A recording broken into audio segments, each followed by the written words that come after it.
Settle in, if you will, and let the story find you. Cecily Marsh rose before 5 each morning at Ashmore Hall.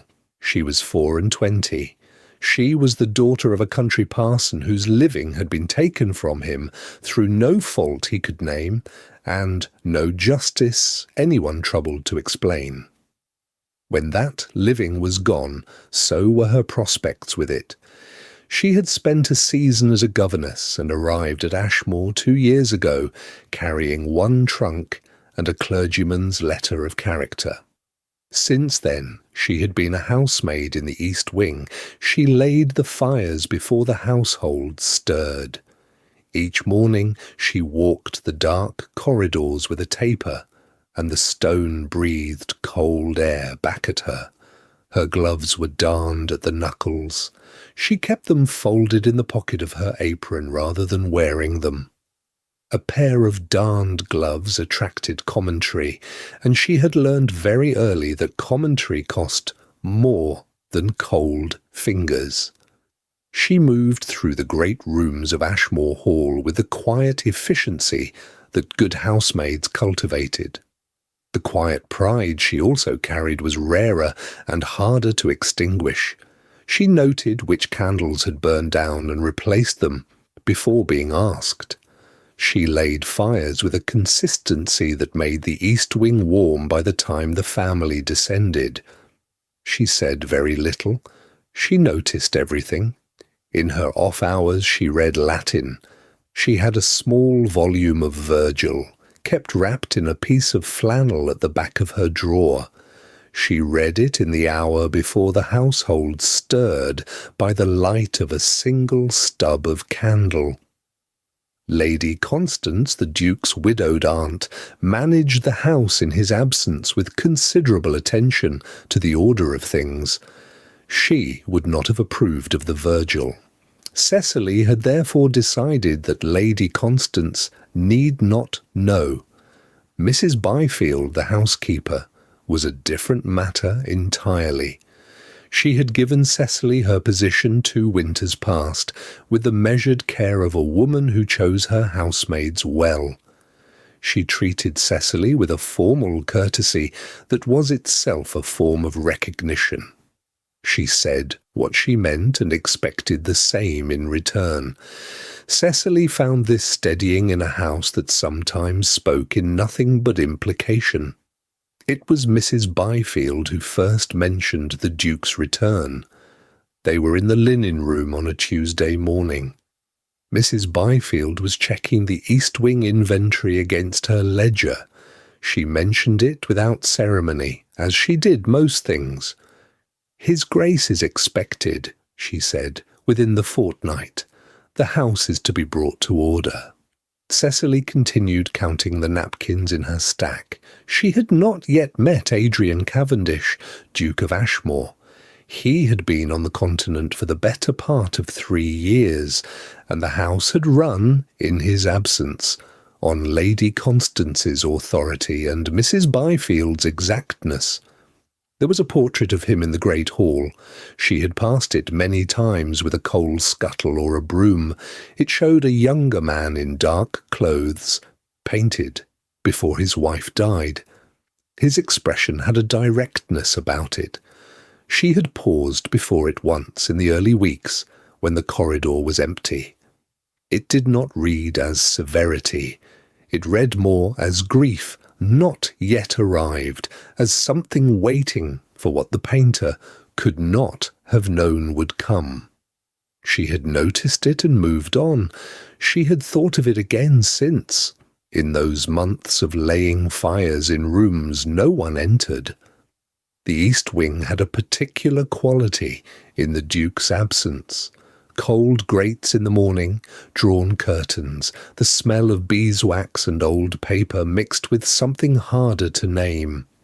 The house held its breath, she sometimes thought. It asked its questions without meaning to. She set the napkins down. "Has anyone written?" she said, and she did not look up from the table to say that he is well. It was an unguarded question. She knew it the moment she asked it. It was not strictly speaking, her concern. Mrs. Byfield paused with her finger on the ledger. She looked at Cecily with the particular expression she wore when something had caught her attention. "He's in good health," she said, after a moment. "His letters to Lady Constance have been regular." "I'm glad of it," Cecily said. She picked up the next stack and continued.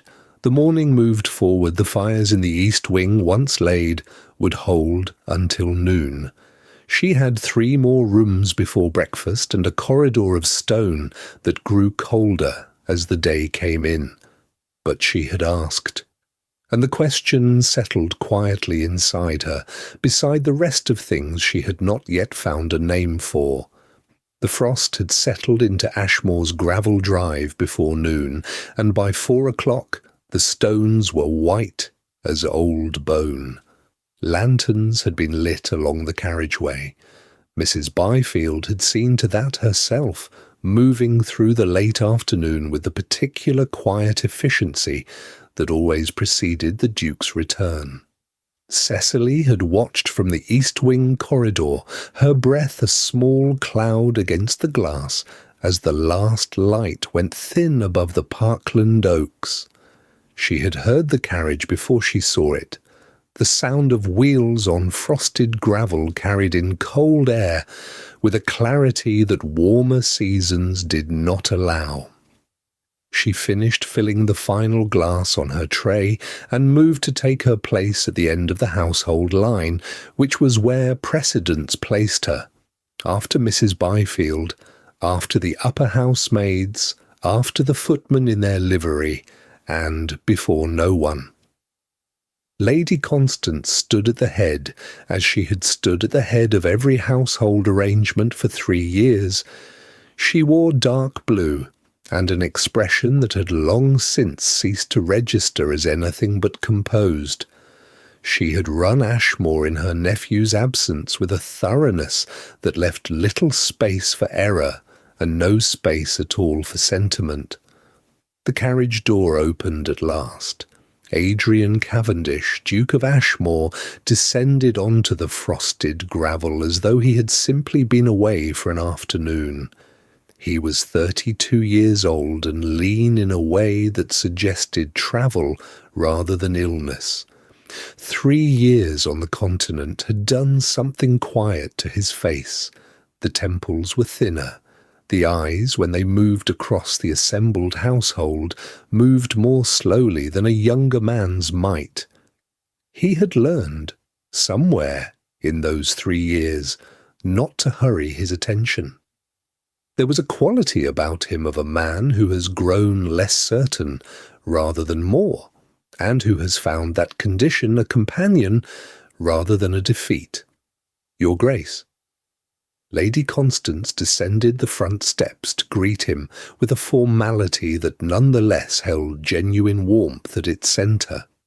He greeted her by name, asked after her health, and allowed himself to be conducted toward the line of servants with the patient courtesy of a man who remembered his obligations.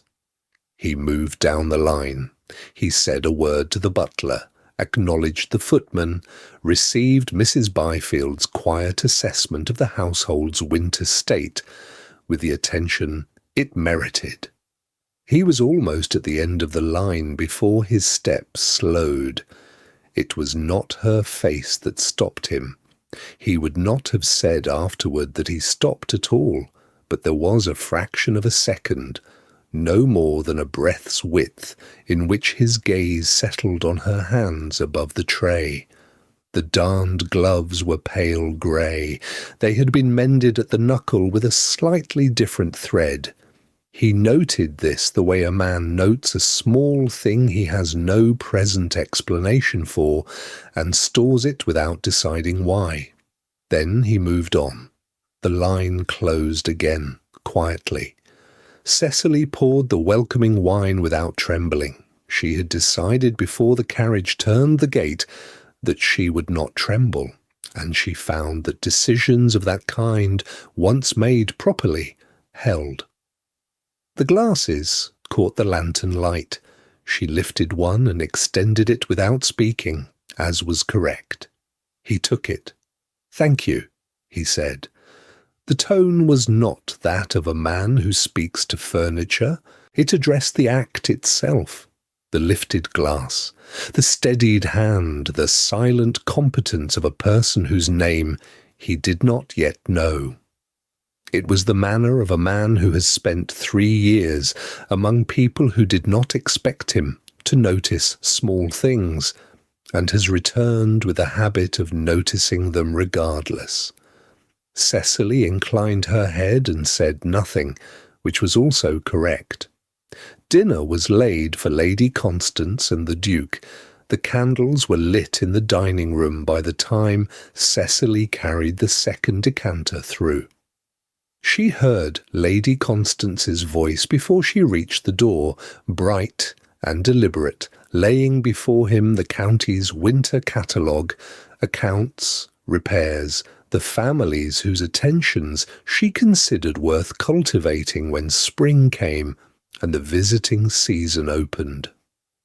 The Duke listened in the way that was not disagreement, but was not enthusiasm. He asked twice about the winter repairs and once about the state of the road past the North Mill. Then, during a pause in which Lady Constance reached for her wine, he turned slightly toward Mrs. Byfield, who stood near the serving board. "The East Wing fires," he said. "Have they been reliable this winter?" Mrs. Byfield said they had been lit every morning without exception and the rooms had been kept in good order. Lady Constance resumed, unhurried, with something about a family from Haverley. But the question had been asked. Cecily heard it from the sideboard. She set down the decanter with care and looked at the grain of the oak surface beneath her hands. Someone in this house had thought to ask whether the fires had been kept, which was the same as asking whether the work had been seen. She did not look up, but she carried the question with her when she left the room, and she did not set it down that night. The morning after the Duke's return, the east wing exhaled cold in a particular way, stone and ash and the faint ghost of yesterday's tallow. Cecily moved through the corridor with a fresh bundle of kindling balanced against her hip, her mind already mapping the hearths in order of precedence. She had reached the library window when she saw it. The book lay open on the sill, pressed flat by its own age. It was a handsome thing, the spine worn to a pale stripe, the pages thick as cloth. She did not touch it immediately. She set down her kindling and looked, because the East Wing Library had been closed these 3 years, and books left open on stone window-sills in cold air suffered for the neglect. It was the Aeneid. She knew the page without reading the headline. Book 4, Dido and Aeneas, the accusative absolute that had always seemed to her one shade too abrupt for the grief it carried. A silk bookmark lay on the sill beside the volume, displaced by a draught or by carelessness.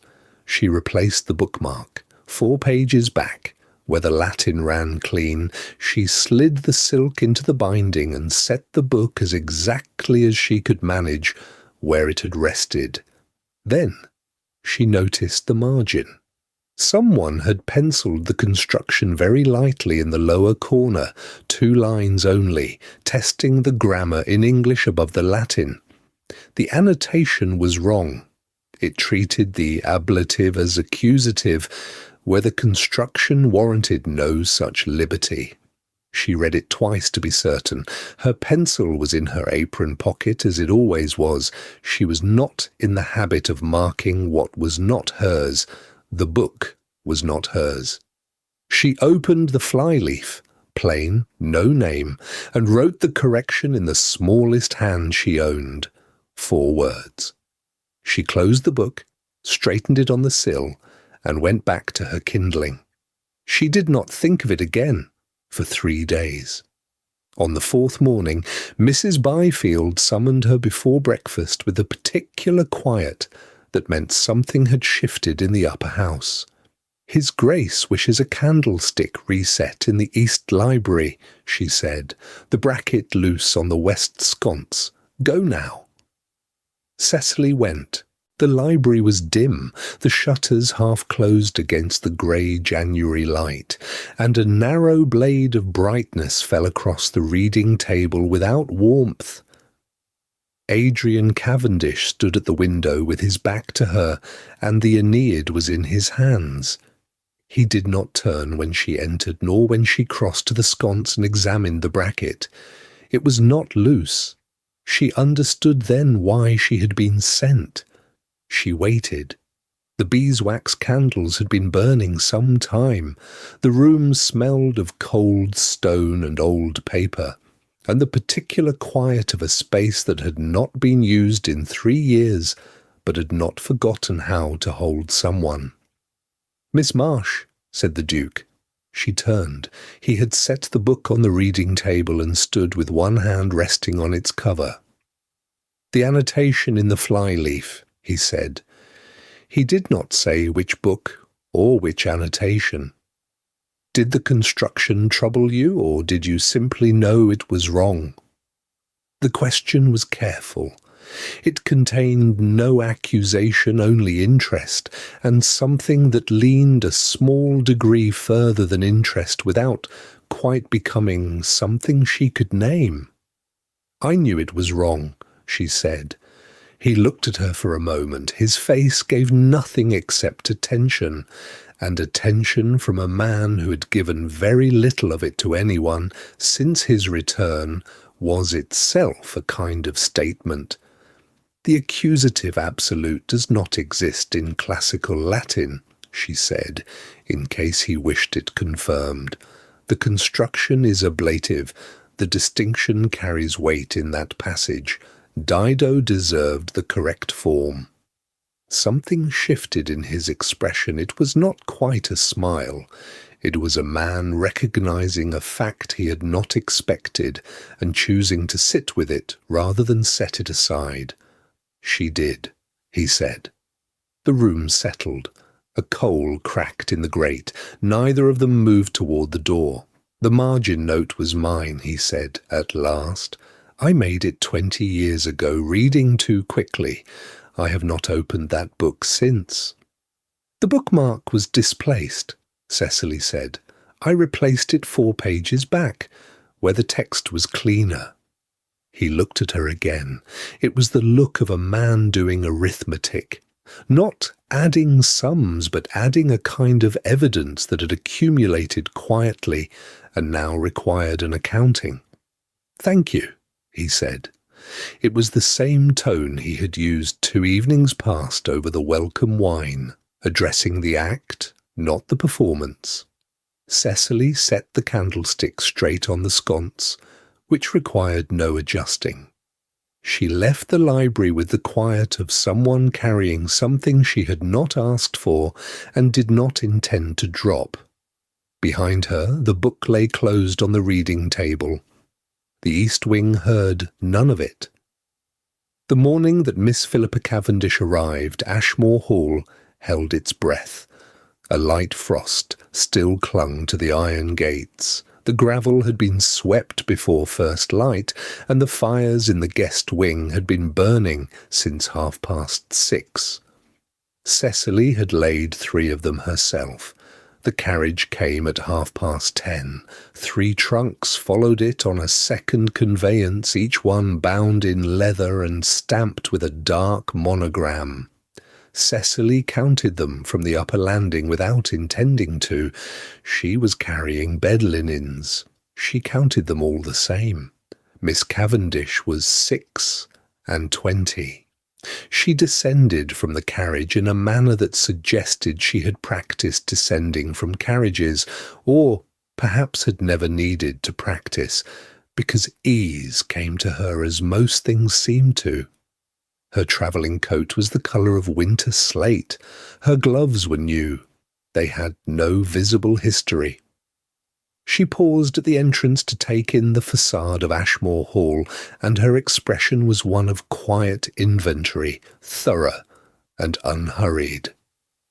Lady Constance received her in the entrance hall with warmth that was also architecture. Two women who understood each other moved through the greeting efficiently and without waste. Cecily stood near the staircase with a folded cloth and had no particular reason to be there, except that Mrs. Byfield had asked her to remain available. Miss Cavendish did not look at Cecily directly. She looked at the hall, at the proportions of the staircase, at the arrangement of the ancestral portraits along the upper gallery. Her gaze passed over Cecily the way it passed over the fireplace tools and the side table, accurately placed, immediately filed, and thereafter peripheral. "I have put Miss Cavendish in the east corridor rooms," Lady Constance told Mrs. Byfield later that afternoon. Cecily was in the dressing-room beyond the open door, replacing a candle. The door had not been closed. "She is to have the first fire each morning and the warmest carriage rug when we travel. I trust that is understood." Mrs. Byfield said it was. Lady Constance added that the arrangement of the household's priorities had perhaps not always been sufficiently clear to all parties, and that she was glad of the opportunity to clarify matters going forward.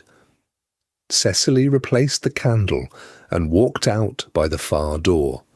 Tea was served at 4. Cecily poured.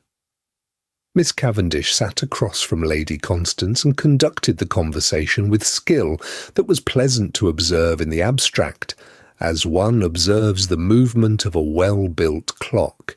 She asked the right questions, she paused in the right places, she laughed at the correct intervals, and her laugh was both musical and brief. Twice she addressed remarks to Cecily, not questions. Observations dressed as remarks, the kind that required a nod and a half-step back. Between the first and second cups, Miss Cavendish looked at Cecily with attention for the first time. It was a cataloguing look. It noted the darned gloves, the plain apron, the economy of movement that comes not from training, but from having very little room for excess. The look lasted 4 seconds. Its conclusion was, Cecily thought, probably accurate. Supper was laid for Miss Cavendish and Lady Constance, with 2 further guests from the county who had come to welcome the visitor. The Duke was not present that evening. Cecily served the first course and the second and stood near the sideboard between removes. Midway through the second course, Miss Cavendish lifted her wineglass and turned to Cecily with a pleasant expression. "Would you pour again, please?" she said. The glass was full. This was visible from where they both stood. Cecily picked up the decanter and poured a measure that displaced nothing, because there was no room for it to do anything at all. She set the decanter down and stepped back. Miss Cavendish did not look at the glass again. She returned to her conversation with the county guest on her left, as if the interval had not occurred. It had occurred. Everyone present had watched it occur. Cecily's face gave nothing. She carried the matter out with her when the remove was called, and she carried it carefully, the way one carries a lit lamp along a corridor where there is no shelter from the draught. Young Thomas, one of the under-footmen, caught up with her near the butler's pantry. He was 17 and earnest in the way of people who have not yet learned what earnestness costs. "How do you do that?" he asked. She looked at him. "Say nothing," he said. "How do you say nothing like that?"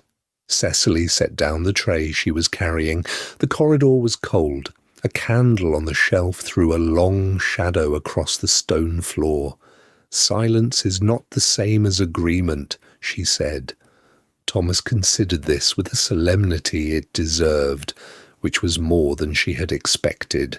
She picked up the tray again. The back passage was quiet at that hour and very cold, and the fires in the east wing had long been redistributed to the guest corridor, where a woman with new gloves and 3 trunks had arrived before noon and rearranged the order of warmth in the house without ever having been asked. Cecily walked the length of the passage and did not hurry. The frost on the servants' stairwell window had been there since November. Each morning, Cecily pressed one finger to the glass. A single oval melted beneath the touch. She watched it spread, circular, brief, edged with cold, and through it could see the kitchen garden below still locked in grey. She picked up her pail and turned toward the east wing. It was the quietest ceremony she permitted herself. Lady Constance sent for her on the 3rd morning of the new year, not to the drawing-room, to the small writing-room off the passage, a room of account books and old letters, designed for precision and exactly the right distance from the main house. Cecily arrived with her hands folded. Lady Constance did not invite her to sit. She spoke with complete civility, as one addressing a matter of household management. "You have been here 2 years," Lady Constance said. "You are a capable girl, and I have no complaint of your work." She paused. She was a woman who knew how to place a silence. "I would only observe that at dinner you have been somewhat prompt to attend the Duke's requests, and that you have occasionally answered when he has asked a question in the room's general hearing." Another pause. "It is a small thing. I mention it only because it can be misread." Cecily kept her eyes level and said nothing. Lady Constance nodded once as if she had received full agreement. The interview was closed. Cecily walked back to the east wing through the stone passage.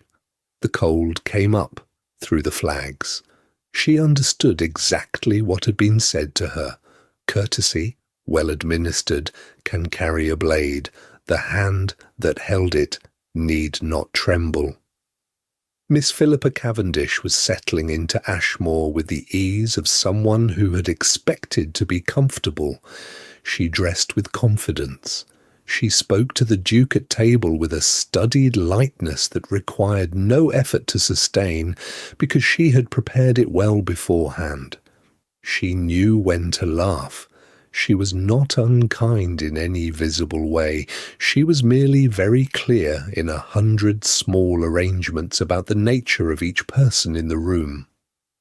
On a Tuesday, she called Cecily into the morning room where 3 women of the county were taking tea. She held out a folded letter.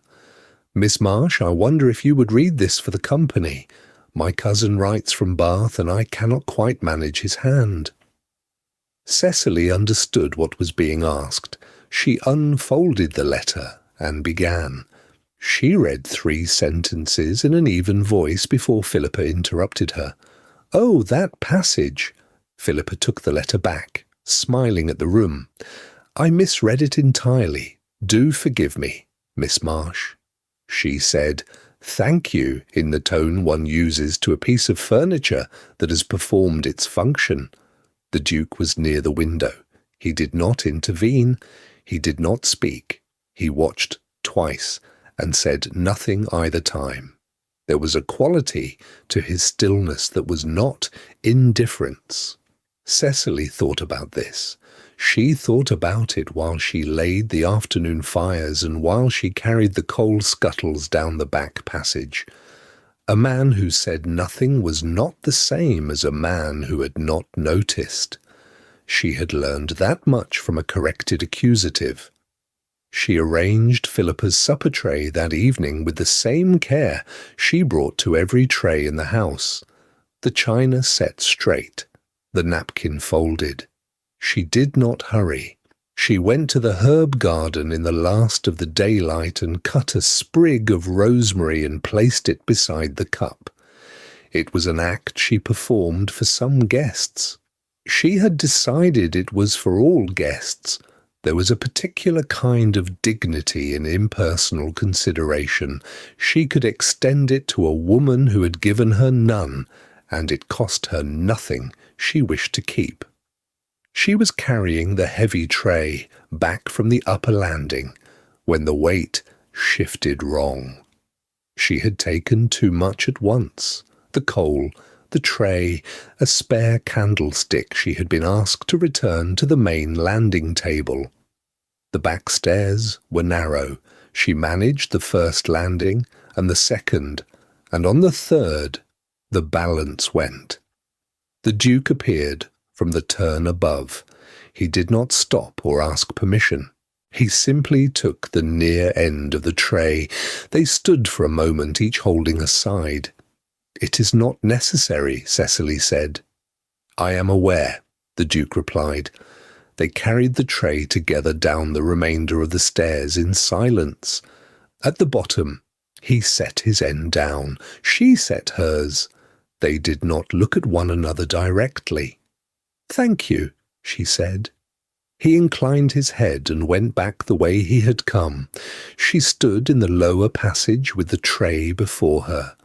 The rosemary sprig was still in place, undisturbed.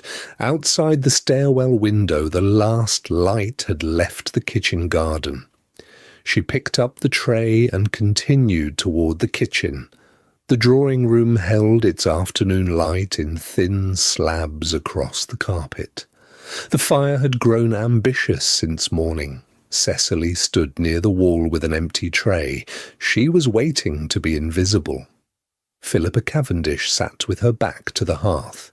She said, without turning, that the screen ought to be moved. She did not look at Cecily when she said it.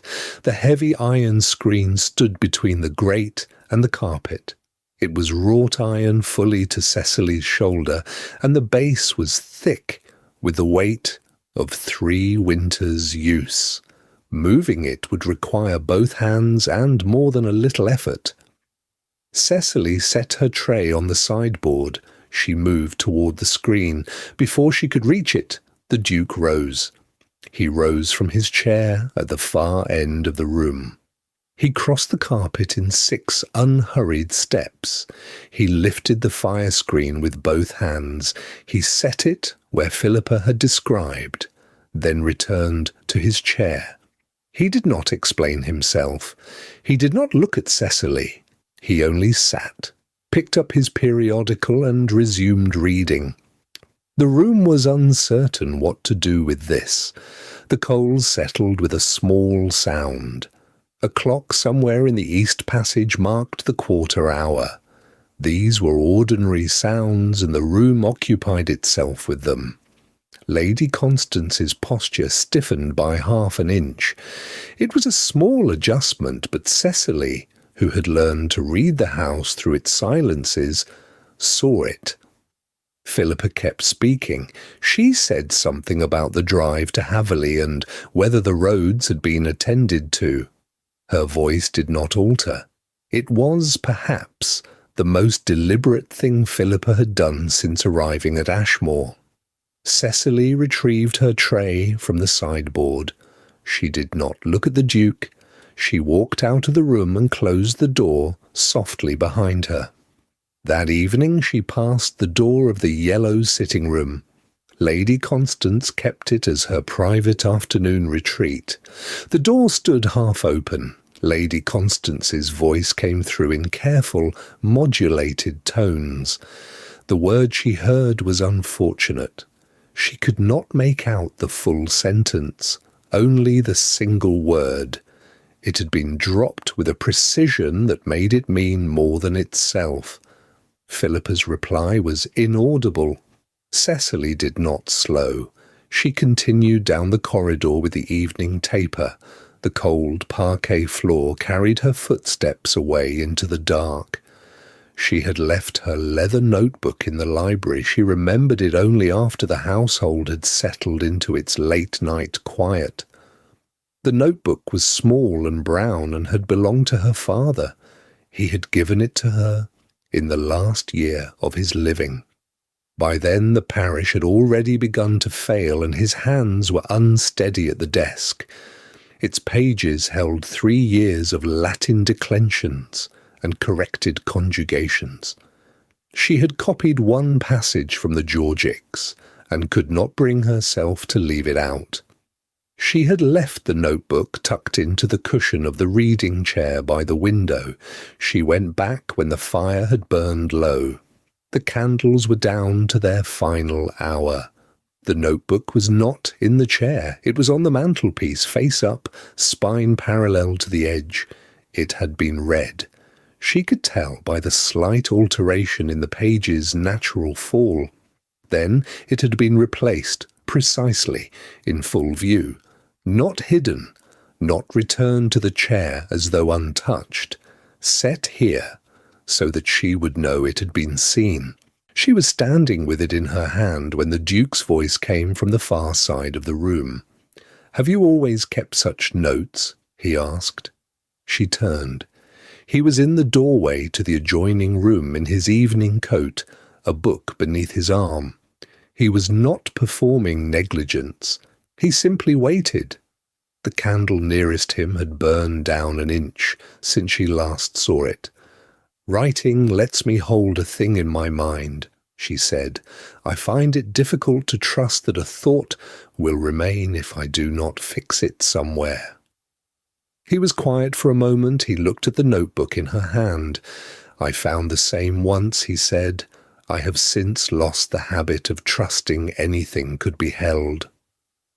He did not say what had broken the habit. She did not ask. There are questions that belong to a later winter, if they belong at all. She pressed the notebook between her palms, feeling the worn leather. She thanked him for returning it. He said he had only moved it. She carried it out of the library into the corridor. The cold had gathered in the flagstones. The last lamp burned its quiet vigil at the stair. She did not open the notebook that night. She set it on the table beside her bed and lay down in the dark. She held in her mind a thing she was not yet sure she trusted herself to write.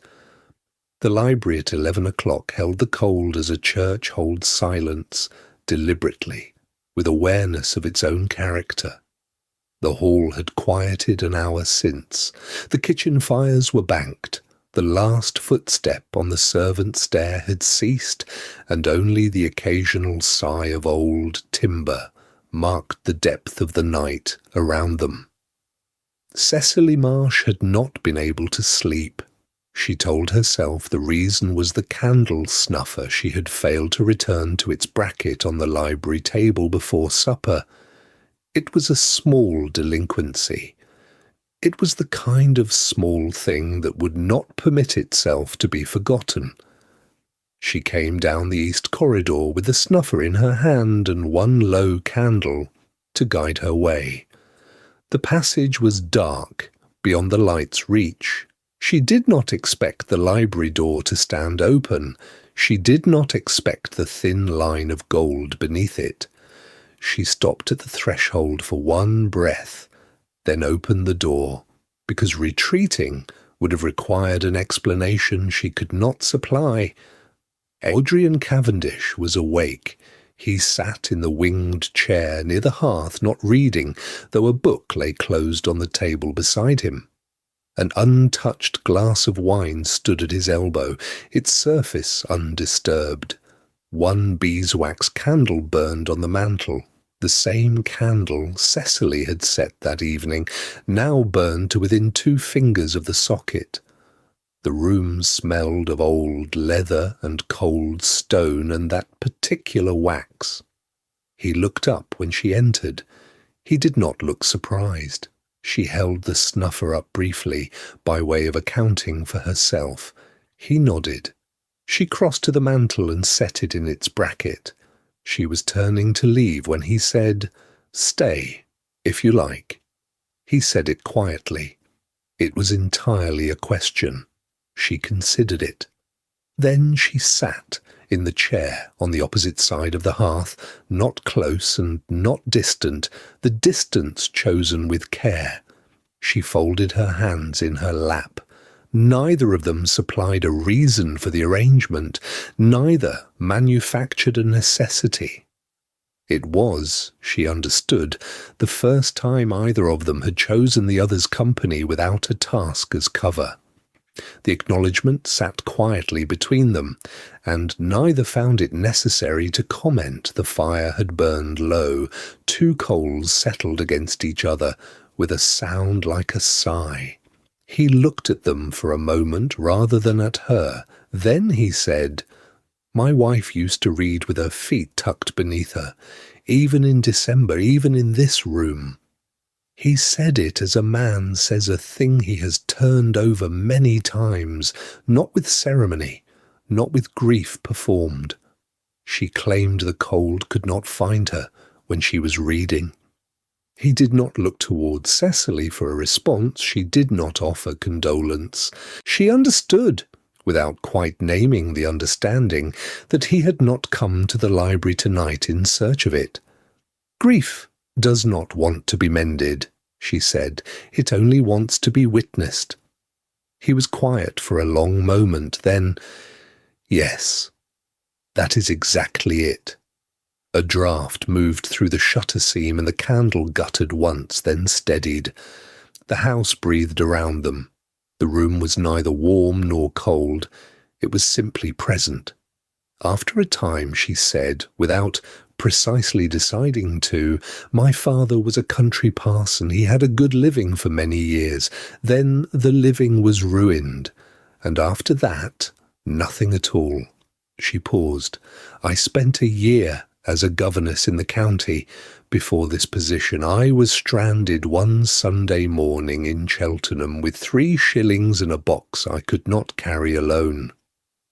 She did not say it as an appeal. It was simply the shape of the thing that had happened. He listened the way she had listened to him, without leaning forward, without arranging his expression into the proper lines for sympathy. He simply attended. When she finished, he did not say he was sorry. He said, "What did you do with the 3 shillings?" "I spent one on a hot meal," she said, "and kept the other 2 until I reached Ashmore." He looked at her then, and not briefly. "And the box?" "A porter carried it for a 6pence he insisted was not necessary." She met his eyes. "People are often better than the circumstances suggest." He held her gaze for a moment. "I have not found that to be true much." A pause, small as a coal shift. "I am beginning to revise the finding."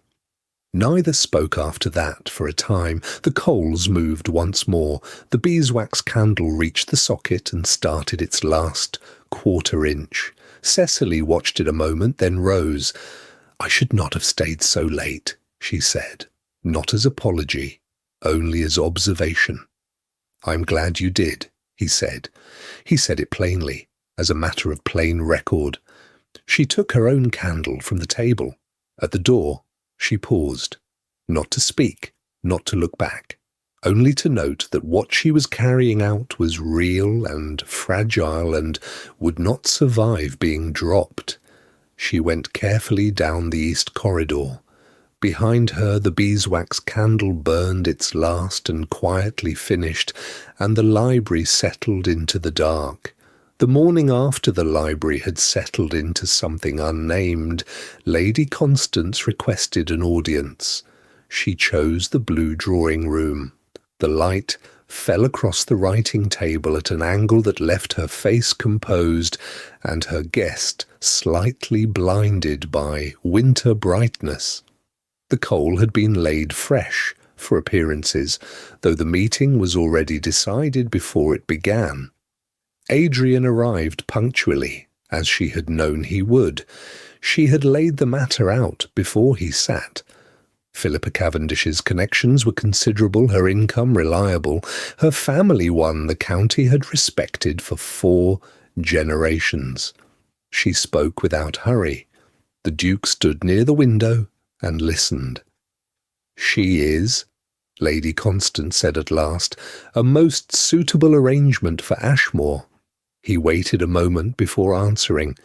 "Do you advise me," he asked, "or instruct me?"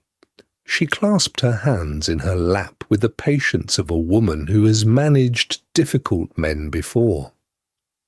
"I describe only what everyone in this county has already noticed." He looked at her steadily. "And what is that?" She did not look away. She named the library after 11 o'clock, a single candle. She named the fire screen in the drawing room, moved by the master of the house before a servant could struggle. She named the back staircase and a too-heavy tray. She had watched closely. That much was clear. Adrian thanked her. His voice was even, and he gave her nothing. He said the matter would be considered, which was the form one used when one meant that a conversation was ended. Lady Constance accepted it with the gracious stillness of someone who believed she had made her point and could afford to wait. She rose and left him the room. He stood alone by the mantel. One hand rested on the cold marble edge. He thought of the 3 incidents she had listed. They were not all he knew. They were only the ones she could prove.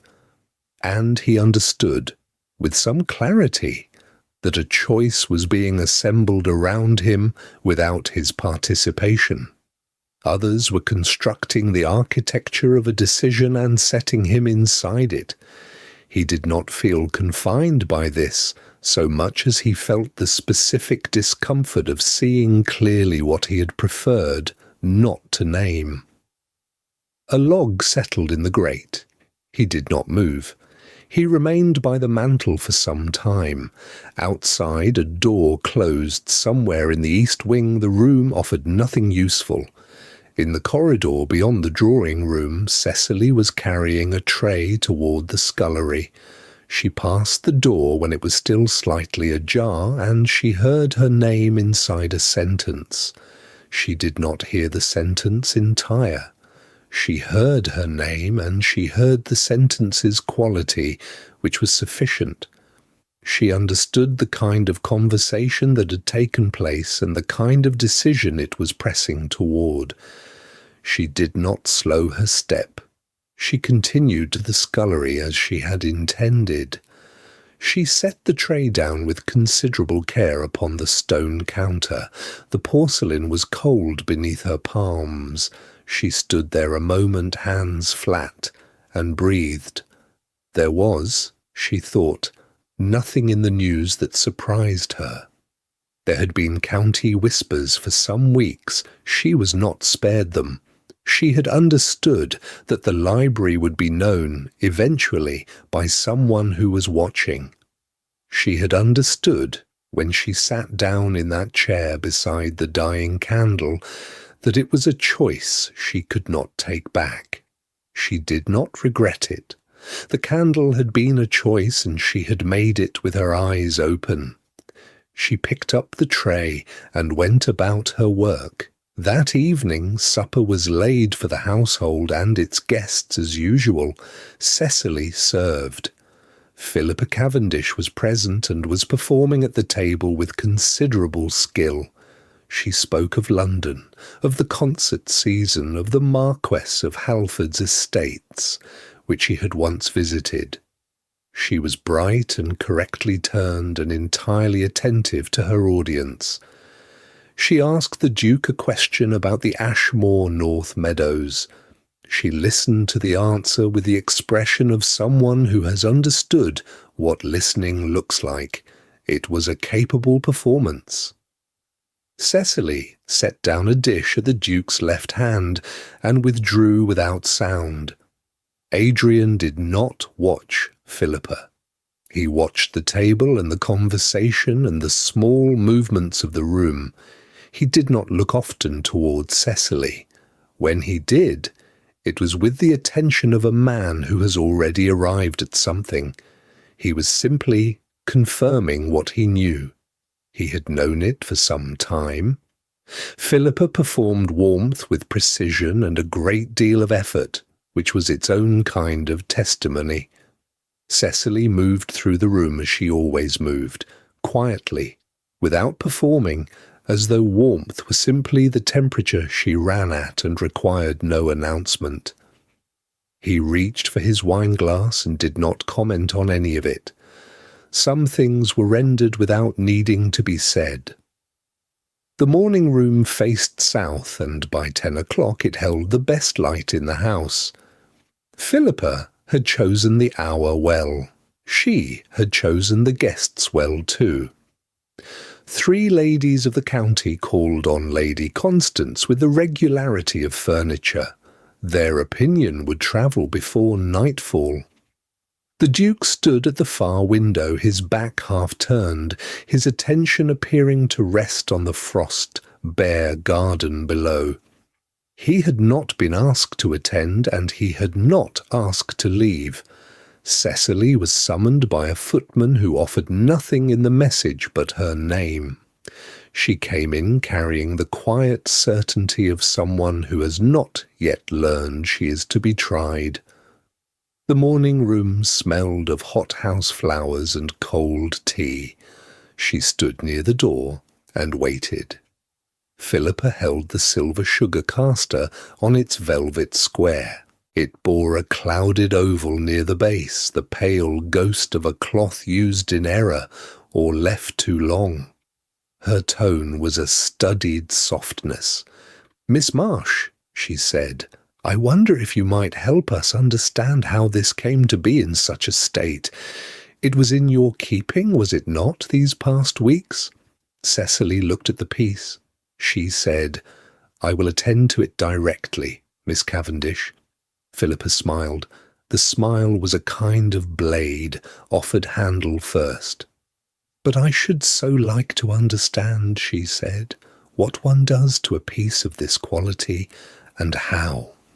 The room was very still. Lady Constance sat with her hands folded, and her expression the colour of satisfaction. One of the county ladies, a small woman with white hair, shifted in her chair and looked at the window rather than at Cecily. The others held their tea. Cecily said, "There is nothing in my conduct that requires a defence." The words fell quietly. They did not rise to anger, and they did not retreat to apology. They sat in the air of the morning room with the same solidity as the furniture. Philippa pressed once more. The magnanimous tone held, though magnanimity was the furthest quality in the room. "We only hope," she said, "that a little more care might be taken." The Duke had not turned from the window. He turned once, briefly, at the silence that followed. His face was composed and gave nothing. He returned to the window. He said nothing at all. It was the most complete sentence Cecily had ever heard a person not speak. Lady Constance watched with quiet satisfaction. The county ladies managed their expressions. The small woman with white hair set down her cup with a small, deliberate sound. Cecily said, "Of course." She lifted the sugar caster with care from its velvet square, held it with both hands, and left the room. In the corridor, the door closed behind her. The house sounds continued at their usual distance, a footstep 1 floor above, the muffled rhythm of horses in the yard. She stopped. She pressed one hand flat against the oak panelling. The grain was cool and faintly rough under her palm. She stood like that for a count she did not finish. She had not cried in Ashmore Hall, and she did not cry now. She breathed once and then again. The silver in her other hand caught the grey corridor light and returned it as if nothing had occurred. She carried it to the scullery and began, steadily and without haste, to work it clean. By evening the piece was set to rights. There was no remark upon the result. After supper, when the house had settled, Mrs. Byfield came to the linen cupboard where Cecily was folding. The family was at cards in the drawing-room. She stood in the doorway a moment before she spoke. "You did nothing wrong," she said. "There is not one soul below stairs who does not know it." Cecily aligned the fold of a tablecloth with great attention. "I'm grateful," she said. There was a pause. "I have been happy in this position," Cecily said. Her voice was level and her hands did not stop their work.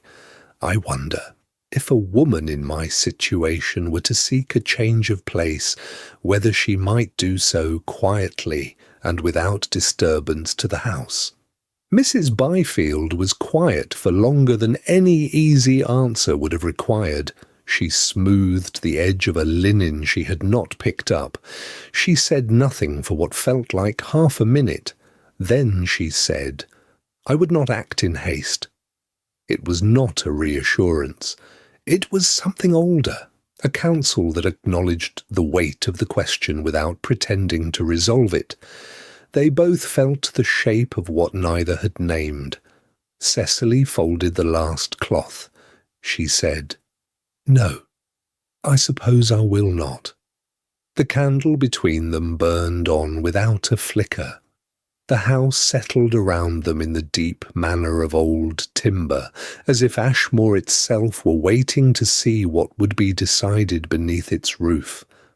The cold did not leave the east wing easily. It settled into the stonework overnight and held through the morning hours, so that the corridor smelled of frost, even in daylight, long after the fires had been lit.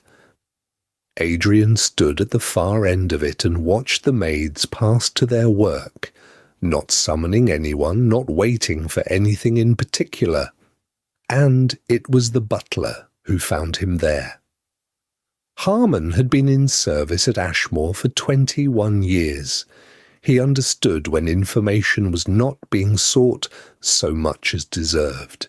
He came to stand beside his employer with the quietness of a man who has something to say and would rather say it directly than wait to be asked.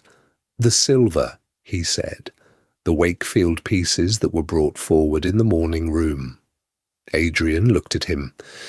"Thomas used the wrong cloth," Harmon said simply. "The wrong preparation. The tarnish was his doing and should not have been attributed otherwise. I have written it in the household accounts accordingly." Adrian was quiet for a moment. He said that the original assessment should be corrected as well, and that he would be obliged if this were done before the day was out. Harmon said it had already been done. Adrian thanked him, and Harmon withdrew. He found Mrs. Byfield in the linen room an hour later. He told her to inform Miss Marsh that the matter had been resolved, and that her position was not in any question. Mrs. Byfield looked at him with the manner of a woman who had been waiting for exactly this and did not wish to appear so. "Would your Grace tell her yourself?" she asked. He said yes. Cecily was at the doorway of the still room when he came, one hand resting on the frame, her apron folded at the corner in the habit she had of doing something small with her hands when she was still. She turned at his approach without surprise. He told her the matter was corrected, and her name cleared in the household records. He said he owed her that correction directly rather than through an intermediary. She looked at him for a moment. "I had not doubted the truth would surface," she said. "Only the timing was uncertain." He held that sentence for longer than she likely intended. He had been in residence at Ashmore for 8 weeks. He knew this because he counted days at Ashmore differently than days elsewhere. The house measured time in small accumulations rather than calendar blocks, and 8 weeks here felt excavated rather than merely elapsed. He began to make a private catalogue, standing in the corridor after she had returned to her work, and the habit of it surprised him. The Latin correction in his copy of the Aeneid 4 pages from where he had left the bookmark, the back stairs in December, and the way she had said it is not necessary when he took the heavy end of the tray, not with embarrassment but as a statement of fact, she had revised before it cleared her lips. 8 weeks of hearing her move through the rooms of his house without adjusting herself to the sound of them. The library at midnight, when she had said grief does not want to be mended, only witnessed, and he had recognized it as the truest sentence he had heard in 3 years. The expression she had worn when she left the morning room, not the expression of a woman undone, but of a woman determining very quietly what she owed herself. It was that expression that did something unmanageable to his composure. He could not explain it as sympathy, exactly. He had known sympathy. This was closer to recognition, the awareness that another person carried the same category of interior quiet one has learned to inhabit alone, and that being seen doing so by such a person was not an exposure, but a meeting. He did not know what to do with it. He found that he could not write it into resolution. He went to his study and pulled a sheet of paper from the drawer and wrote a letter to no one in particular. He wrote what he had observed and what it had done to his thinking, and then he held it over the candle flame at 3 in the morning and watched it curl and disappear into ash. The tallow smelled of the house's particular cold. A coal shifted in the grate. Outside, frost had settled on the gravel again, bright and unremarkable. He sat for a time in the silence. The house settled around him, beam and stone and the particular creak of the east corridor in low temperature, and he was, for the first time in some years, fully present in it. By first light he rang for his secretary. He asked for the particulars of the county assembly at Haverley, the date, the venue, the host, the names attending from this district. His secretary found these without comment and read them back. The assembly was 3 weeks hence. The secretary paused at the end and asked, with the neutral deference of a man paid to notice without interpreting, whether his grace intended to attend. Adrian was quiet for a moment, his hand flat on the desk. He said he believed it was time he did. The week before the Haverley Assembly, Ashmore Hall moved at a different pitch. It was not quite excitement and not quite dread. It was something between the two, a thing that lifted the curtains and set the kitchen talking past midnight. Philippa Cavendish's gowns arrived by carriage on Tuesday morning, wrapped in tissue so fine it floated when disturbed. 3 boxes, then a 4th. The footman carried them upstairs without being asked twice. Lady Constance received the news with the particular satisfaction of a woman whose arrangements are proceeding as designed. Cecily received different news. Mrs. Byfield found her on the back stairs. She told her she would be stationed at the wine table near the servants' arch of the assembly rooms. There would be a senior footman to her left and another to her right. She was to pour, to receive empty glasses, and to remain invisible without being absent. Cecily said she understood. She had always understood such instructions. They were the clearest language spoken to her in this house. That afternoon she went to the laundry. Her best apron had been folded in the press since the last occasion that required it. She took it out and examined it for marking. The iron warmed slowly on the range beside her. She worked without haste. The flat face of it drew across the cotton in long, deliberate passes. The smell rose around her, warm starch and clean cloth, the faint sweetness of a well-kept room. The house above hummed with preparations that had nothing to do with her. She pressed each pleat until it stood. She did not hurry. A younger maid named Dorset came in and stood watching her for a moment before she spoke. Dorset was 14, still in that season of life when questions arrive before caution does. She set her own basket down and said, "Do you wish you were going as a guest, Miss Marsh?" Cecily set the iron back on the range. She considered the question without impatience. "I have no gown," she said, "and in any case I would not wish to be anywhere I did not belong." She said it without bitterness, as plainly as one might remark that the morning was cold. Dorset considered this. Then she said, "I think you belong in most places better than most people. That is a different thing from having a gown." Then she went back to her basket as though she had said nothing particular. Cecily looked at her a moment and did not correct her. She set the iron to the pleat again. The evening before the assembly, the upper floors went quiet early. The kitchen fires had been banked by 9. Cecily took Virgil from the shelf in the servants' hall, where she had kept it these last weeks. She had carried it through the winter, first with permission, and then without explicit discussion, a state she had long since learned to treat as sufficient. She sat near the window where the last light still held and read the final pages.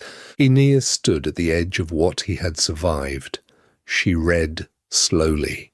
She had earned the ending and she wanted it to cost something. When she finished, she did not set the book aside at once. She held it in her lap. The hall was empty. The clock on the wall measured its even distance from the next hour. Outside, a horse shifted in the yard. She sat with the closed book and let the story settle, the way still water settles when the thing that moved it is gone. In the east wing, at nearly the same hour, the Duke of Ashmore opened the strong box that sat on the lower shelf of his dressing room. He had not opened it in some months. He drew out his late wife's ring, a narrow band of gold with a small emerald, not fashionable, chosen for her by her mother's instruction. He held it in his palm. He did not think about his wife in the way that grief demands. He thought about her in the way of a man who has made his peace with a particular chapter and turned the page with both grief and intention. He held the ring a moment longer. Then he placed it back in the strong box and closed the lid. He stood by the window afterward for a time. The county assembly was tomorrow. He was almost certain what he would do. The uncertainty that remained was not about Cecily Marsh. It had not been about her for some time. It was about himself. Whether a man who had spent 3 years persuading the world he was finished with warmth could stand before it again with honesty. Whether the room would see what he meant, whether he deserved the answer he hoped for. The house was quiet around him. The fires had been laid before dawn by hands he knew. He did not go downstairs. He left that for tomorrow and for the morning light and for whatever waited on the other side of his own resolve.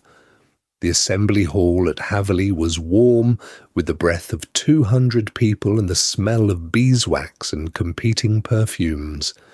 Tiered brass candlesticks lined each wall, their flames upright in the still air. The polished oak floor held the light in long, pale reflections. Rosewater and bergamot drifted in currents. Beneath it all lay the older smell of stone and a cold season, not yet fully gone. Cecily stood at the wine table near the servants' arch, her best apron pressed and white. her hands arranged with quiet purpose beside the decanters. She had arrived before the guests. She knew where each glass stood. Philippa Cavendish arrived on Lady Constance's arm at 1/4 past the hour. They entered through the inner doors with the ease of women who had always been expected somewhere. Lady Constance said something close to Philippa's ear, and Philippa smiled. She wore pale green silk and moved through the room as though it had been arranged for her. Cecily poured wine for a gentleman in a brown coat and did not watch them settle near the dance floor. The room shifted before Cecily understood why. A hush moved through the nearest cluster of guests and spread outward, the way a stone alters still water. She looked up. The Duke of Ashmore stood at the far entrance, drawing off his gloves. He was not a large man, but the room's attention gathered toward him and held. He greeted his host with a brief inclination of his head. He accepted a glass from a footman, exchanged 4 words with a neighbouring landowner, and then was moving again, unhurried. Cecily set the bottle down. He did not go towards the dance floor. He did not move to where Lady Constance had positioned herself near the inner fire.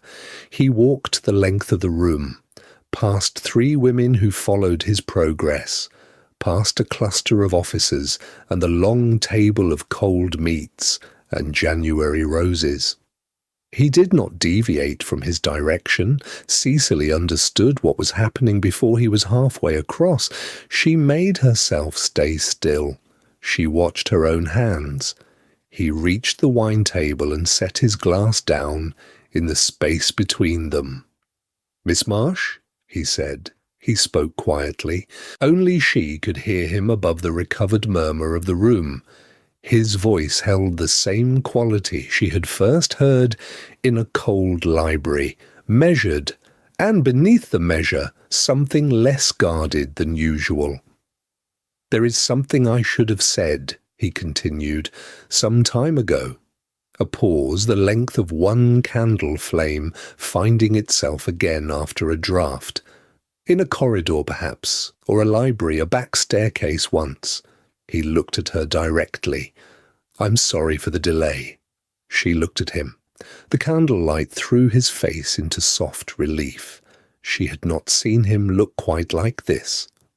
"Your Grace," she began. "I am not finished," he said, and he knelt, one knee to the polished floor, deliberate and without hurry. His coat was dark wool and the boards were pale, and the difference between them was absolute. He inclined his head slightly, as a man does when he wishes to be seen rather than admired. There was nothing of theatre in it. He had made himself lower than she stood, and he was waiting. The room went quiet by degrees. A woman near the fire noticed first, then a gentleman near the south pillar. Conversation fell away in sections, the way snow releases from a branch, not all at once, but until nothing remained. Philippa stood very still on the far side of the room, her glass raised and forgotten. Lady Constance set her own glass upon the nearest ledge without looking at it. Cecily felt the silence arrive like a change in air. She did not step back. She did not look away. She looked at him. 1 second, 2, 3. He did not speak. He held her gaze and held it, and did not look away. She thought of an east wing corridor in early winter, her breath visible, her darned gloves folded inside her apron. She thought of a candle burned to the socket, and a house settled into sleep around them both. She thought of what it costs to carry a thing that will not survive being dropped, and what it costs to set it down. She gave him her hand, not as a woman who had been asked, not as a servant responding to instruction, as a person answering a question that had waited for her since her first morning laying fires in the east wing. Her hand was steady. It was a reply. Ashmore Hall had not smelled of spring in 3 years. The east wing caught it first, as it always had, the particular softness that came through old stone before the rest of the house admitted winter was over. Cecily opened her eyes to it. She lay still a moment, listening. A fire was already burning in the grate.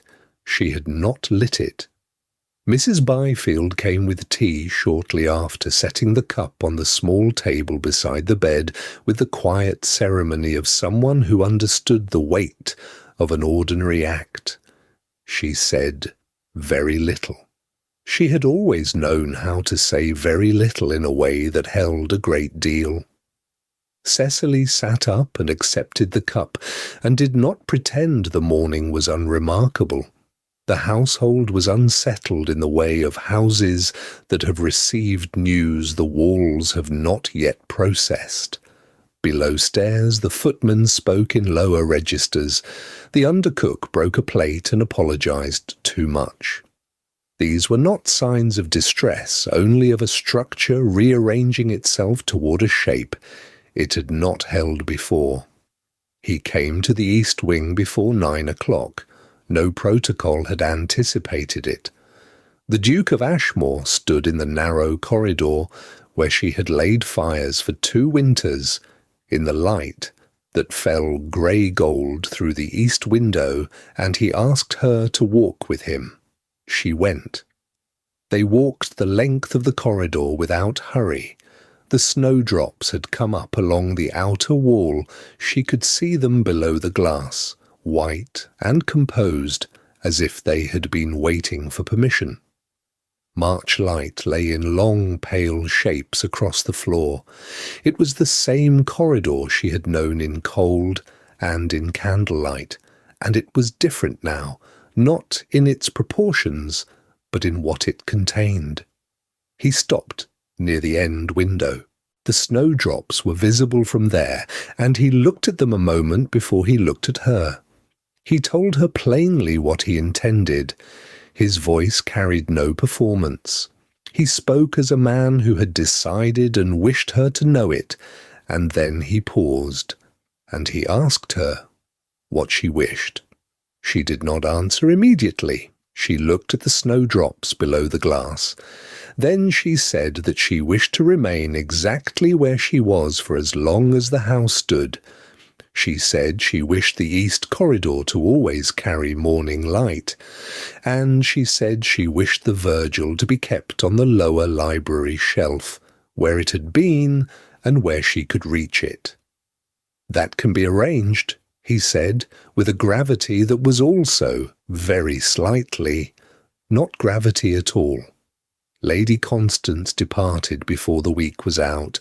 She left in good order, with her trunks and her composure and a set of rooms to go to in Bath that had been available for some time. She said her farewells to the house with the efficiency of a woman who had never expected to stay. Ashmore did not hold her departure against her. Houses are not made for that. Philippa Cavendish did not return. Mrs. Byfield was called to the Duke's study on a Thursday afternoon. She emerged with a wage adjusted to reflect what she had always been, and a title changed to match what she had always done. She went directly back to the kitchen, conferred with the undercook regarding the week's provisions, and did not speak of it further. Her dignity had never required the confirmation. It was pleasant, none the less, to have it. The fires laid themselves differently after that, or rather, someone else laid Cecily's fire, and she woke each morning to warmth that had been arranged for her by another person's care, without a word exchanged. It was a small thing. It was not small at all. The library in the evening was warm. They sat at the long table with the Aeneid open between them, not because either needed to read it, but because it had earned its place and they had agreed to honour that. The lamp cast its familiar light. Outside the window, the east garden was beginning its slow unclenching, root and stone and compacted earth, giving way to something that had been there all along, waiting for the cold to spend itself. The house had known emptiness. It had known rooms that held only the shapes of what had been. Now it held this: 2 people sitting without performance in a shared light, belonging to the same evening, the same room, the same long table. The Aeneid lay open between them. Spring came through the window. Cecily had opened every morning for 2 years, and it smelled exactly as she had always known it would.